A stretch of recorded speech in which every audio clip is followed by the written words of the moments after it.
नमस्कार दोस्तों, अभी आप देख रहे हैं दैनिक लाइव न्यूज 24। आइए नजर डालते हैं आज की बड़ी खबरों पे। 24 इस वक्त हम मौजूद हैं बेगूसराय ज़िले में। आज हम ऐसे चेहरे से आपको रूबरू करा रहे हैं जो युवा हैं। युवा के साथ साथ इनकी भावना को हम कदर करते हुए इनसे भी हम प्रभावित हुए कि ये जिस समाज से आते हैं, जिस परिवेश से आते हैं, तो साधारण परिवार, साधारण समाज और ये सब मतलब साधारण गांव से ही आते हैं और इनका सोच से अवगत कराते हैं। इनके जज्बे को हम आपके सामने पेश करवाते हैं और ये हैं नीतीश कुमार ठाकुर जी। जी बहुत बहुत स्वागत है आपका। जी नमस्कार। पहले तो आप अपना परिचय हमारे दर्शकों से करवाएं। अच्छा, मैं Nitish Kumar, director of success analysis English classes and English guard,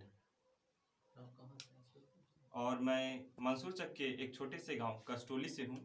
और मेरी अपनी संस्था सक्सेस एनालिसिस इंग्लिश क्लासेस वो दलसिंह सराय में चल रही है, जो कि कंपटीशन, एसएससी, बैंक, एनडीए और अन्य प्रतियोगिताओं परीक्षाओं के लिए बच्चे को तैयार करवाती है।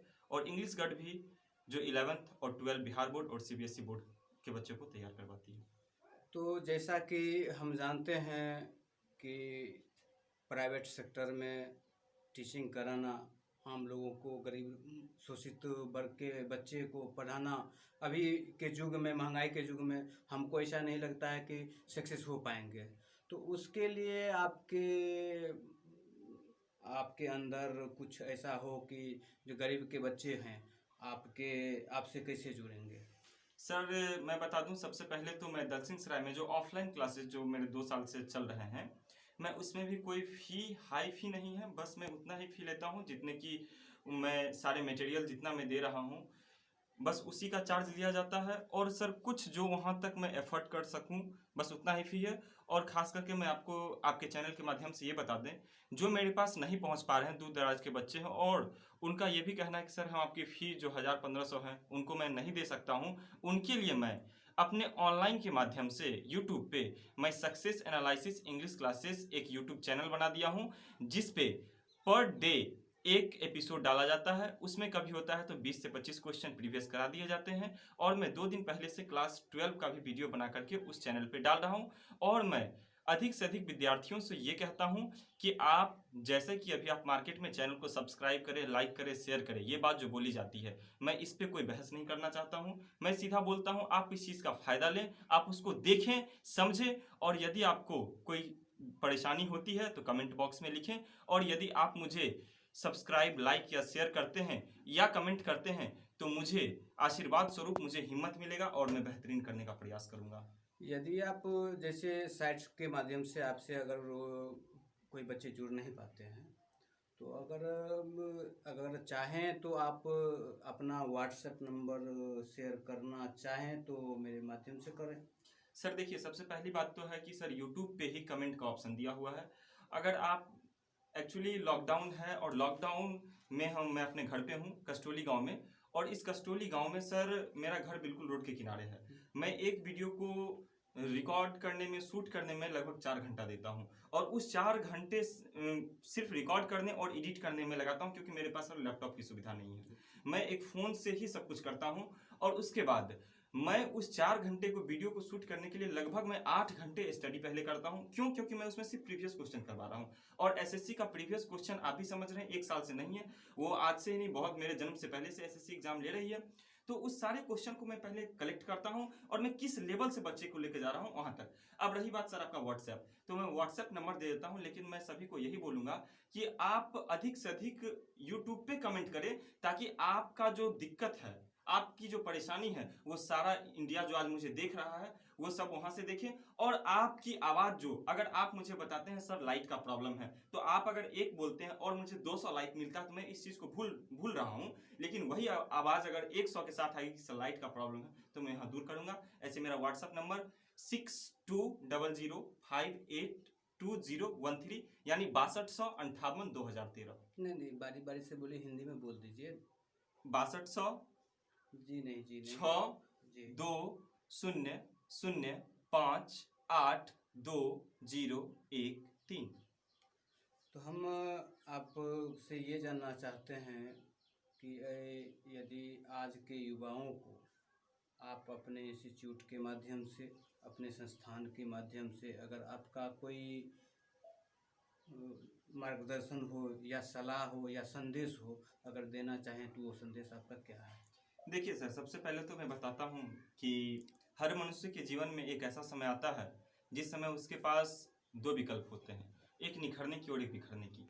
और खास करके जो उम्र होते हैं 18 से 25, ये एक हर इंसान के जीवन में एक ऐसा समय होता है जिसे मैं हर एक विद्यार्थी या हर एक मनुष्य को मैं ये संदेश देना चाहता हूँ कि उस उम्र का वो सही से यूटिलाइज करें। क्योंकि विद्यार्थी जीवन में अगर आप एक्चुअली होता क्या है यहाँ पे, उसका जो डायरेक्शन होता है वो दो रास्तों में चला जाता है, एक होता है संगति और एक होता है कैरियर। तो कैरियर को देखते हुए अगर आप संगति में जाते हैं या संगति को देखते हुए अगर आप कैरियर पसंद करते हैं, फिर आपका बेस्ट है। अदरवाइज आप बस कुछ दिन की ये चंद खुशी है और फिर अभी आप इधर उधर में अपना समय गंवा देते हैं तो पूरी जिंदगी आपको बस कटोरा लेके रोड पे उतरना पड़ेगा। अन्यथा मैं भी ये चीज़, मुझे भी जब मैं इस उम्र में जब कोचिंग किया तो मुझे भी ताना मिले कि अभी इस समय सरकारी नौकरी, तो मैं सोचा कि सभी आदमी तो सरकारी नौकरी कर ही रहा हूँ, क्यों ना मैं ऐसा करूँ कि मैं खुद ना सरकारी नौकरी करके मैं बच्चे को तैयार करूं और सरकारी नौकरी तक वो पहुंच जाए। तब मैंने ये कदम लिया। और जहां तक कि मेरे सहयोगी की बात है तो मेरे ही गांव के अमृत सर हैं, वो मेरे बहुत ही करीबी सहयोगी हैं। मेरा दोस्त सूरज है जो कि, और उसके बाद अनिल अग्निहोत्री सर हैं। ये सब मुझे हमेशा दिन रात मुझे सपोर्ट करते हैं और कहीं ना कहीं इन लोग का आशीर्वाद, दुआ और सभी आप लोग का और सभी दर्शकों का आशीर्वाद है जो मैं आज इस मंच पे हूँ और कुछ बोलने के लायक हूँ। नहीं, अभी आपने ये चर्चा किया कि सरकारी नौकरी में आप जाना नहीं चाहते हैं, तो ये आपके दिमाग में क्यों? मेरा सवाल पहले ये है कि जी ये आपके दिमाग में क्यों? और आपने कहा कि हम नौकरी ना कर सकें तो कोई बात नहीं, हम समाज के बच्चे को आगे बढ़ाएंगे, तो ये आपके दिमाग में सोच में इसी किसी से प्रेरणा मिली या ये आपके दिमाग में कहाँ से आया? सर, सबसे पहले तो मैं आपको बता दूं कि जब हम क्लास 10th पास किए थे उस समय मैं कहीं दुर्गापुर बंगाल में पढ़ता था। उसका जब मैं यहाँ आया 11वीं और 12वीं की क्लास जो मैं समस्तीपुर से कर रहा था, तो मैं आपको सच बता देता हूँ, अक्सर देखा गया है कि जब कैमरा के सामने या मीडिया प्रभारी के सामने होते हैं तो अक्सर झूठ बोलते हैं। लेकिन मैं किसान के घर से हूँ, ठीक है। और उसके बाद मेरी जो फाइनेंशियल प्रॉब्लम थी मेरे पिताजी की, उतनी अच्छी नहीं है। बस उसी चीज़ को मैं देखते हुए मैं इस चीज़ को किया, क्योंकि वहाँ बस सुनने को मिलते थे आज उसने 6 लाख दिया, 7 लाख दिया। तो कहीं ना कहीं मेरे अंदर ये भय बैठ गया था, क्योंकि मेरी 2 बहन थी, मेरा आर्थिक स्थिति भी उतना अच्छा नहीं था और मुझे लगता था सरकारी नौकरी लेने के लिए कहीं ना कहीं पैसों की ज़रूरत होती है। तो उसी समय मेरा ट्रैक चेंज हो गया और मैंने सोचा कि शायद मैं ये 6 लाख 7 लाख नहीं जुटा पाऊंगा, इसलिए मेरी अचानक से रास्ता ही बदल गया और फिर मैं इसकी और समस्तीपुर में ही रहकर मैं वहाँ से इस पे मेहनत करने लगा और फिर दूसरे को कोचिंग में पढ़ाने लगा और पढ़ाते पढ़ाते मुझे नशा आ गया। और फिर मैं सोचा कि क्यों ना अब इस ट्रैक को कंटिन्यू रखा जाए और इसी पे जोर से मेहनत किया जाए, ताकि आज मैं दूसरे को कोचिंग में पढ़ाता हूँ तो शायद हो सकते हैं कि वहाँ जितनी अच्छे से मुझे नहीं पढ़ाने दिया जाता था, मैं खुलकर बच्चे को पढ़ाऊँ और वो मेरे अंदर से सरकारी नौकरी तक पहुँचे। जी बहुत बहुत धन्यवाद नीतीश जी, जो आपने मेरे लिए समय निकाला। और मेरा भी शुभकामना आपके साथ रहेगा और आपके सोच को हम सलाम करते हैं कि आपका सोच गरीब बच्चों के लिए, शोषित बच्चों के लिए भी है, तो इसके लिए आपको बहुत बहुत बारंबार धन्यवाद करते हैं।